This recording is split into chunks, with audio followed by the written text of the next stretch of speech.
Hi friends, నేను మీ Shailu. Welcome to spicy bytes.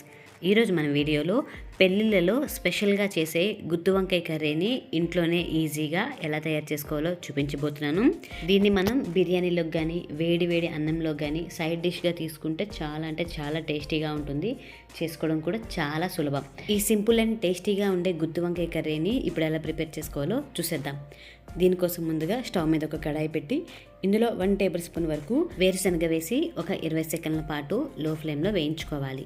ఇవి కాస్త వేగాక ఇందులో 4 లవంగాలు, 2 యాలకులు, 1 ఇంచు వరకు దాల్చిన చెక్క, 2 టేబుల్ స్పూన్ల వరకు ధనియాలు, 1/2 టీ స్పూన్ వరకు జీలకర్ర, 1 టీ స్పూన్ నువ్వులు, 1/2 టీ స్పూన్ వరకు మెంతులు వేసి వీటన్నిటిని కూడా లో ఫ్లేమ్లో 20 సెకండ్ల పాటు వేయించుకోవాలి.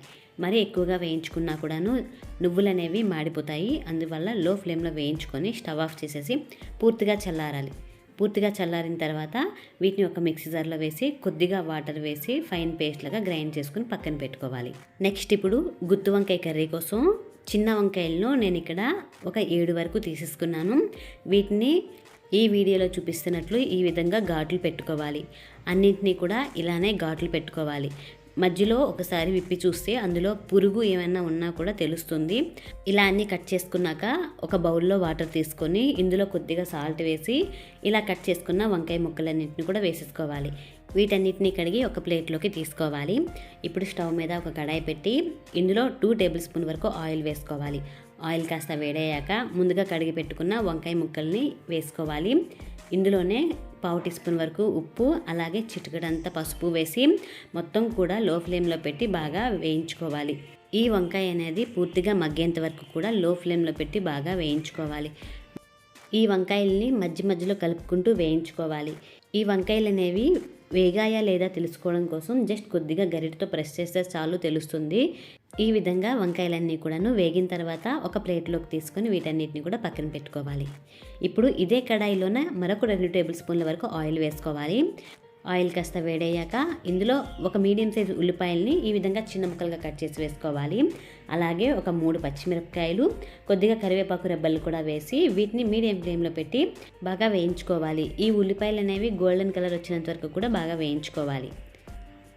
ఈ విధంగా మొత్తం వేగాక ఇందులో 1/2 టీ స్పూన్ వరకు అల్లం వెల్లుల్లి పేస్ట్ వేసి అల్లం వెల్లుల్లి పేస్ట్ అనేది పచ్చి వాసన పోయేంత వరకు కూడా బాగా వేయించుకోవాలి. ఈ విధంగా మొత్తం కూడా వేగిపోయిన తర్వాత నెక్స్ట్ ఇందులో ఒక మీడియం సైజ్ టమాటాలను గ్రైండ్ చేసి ప్యూరీ లాగా చేసుకొని వేసుకోవాలి. వీటిని కూడా పచ్చివాసన పోయేంత వరకు కూడా బాగా వేయించుకోవాలి. ఈ టమాటా పేస్ట్ నుంచి ఆయిల్ అనేది పైకి తేలేంత వరకు కూడా బాగా వేయించుకోవాలి. ఈ విధంగా ఆయిల్ పైకి తేలిన తర్వాత ముందుగా గ్రైండ్ చేసి పెట్టుకున్న మసాలా పేస్ట్ని ఇందులో యాడ్ చేసుకోవాలి. అలాగే మనం గ్రైండ్ చేసి పెట్టుకున్న మిక్సీ జార్లో కొద్దిగా వాటర్ వేసి వేసేసుకోవాలి. ఈ మొత్తం పేస్ట్ని కూడా లో ఫ్లేమ్లో పెట్టి బాగా వేయించుకోవాలి. ఈ మసాలాలన్నీ కూడాను పచ్చి వాసన లేకుండా బాగా వేగాలి. ఈ మసాలా పేస్ట్ అనేది వేగిన తర్వాత ఇందులో 1/2 టీ స్పూన్ వరకు పసుపు, అలాగే 1 టీ స్పూన్ వరకు కారం, రుచికి తగినంత సాల్ట్ వేసి మొత్తం కూడా మరొకసారి బాగా కలుపుకోవాలి. ఈ ప్రాసెస్ మొత్తాన్ని కూడా మనం లో టు మీడియం ఫ్లేమ్లో సెట్ చేసుకుని వేయించుకోవాలి. లేదు అంటే మసాలా పేస్ట్ అనేది మాడిపోయే ఛాన్స్ ఉంటుంది. సో ఈ విధంగా వేగిన తర్వాత ఇందులో 1 కప్పు వరకు వాటర్ వేసుకోవాలి. వేసి మొత్తం ఒకసారి బాగా కలుపుకోవాలి.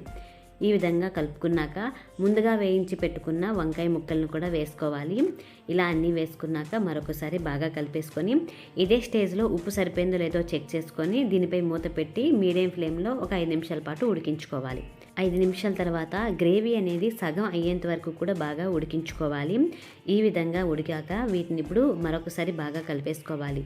ఇప్పుడు చివరగా కట్ చేసుకున్న కొద్దిగా కొత్తిమీరని వేసి మరొకసారి కలిపేసుకొని స్టవ్ ఆఫ్ చేసేసి సర్వ్ చేసుకుంటే సరిపోతుంది. అంతేనండి, ఎంతో సింపుల్గా ఉండే గుత్తి వంకాయ కర్రీ అయితే రెడీ అయిపోయింది.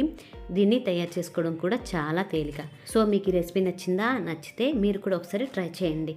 మీకు ఎలా కుదిరిందో నాకు కింద కామెంట్ బాక్స్లో కామెంట్ చేయండి. మీకు ఈ రెసిపీ నచ్చితే లైక్ చేయండి.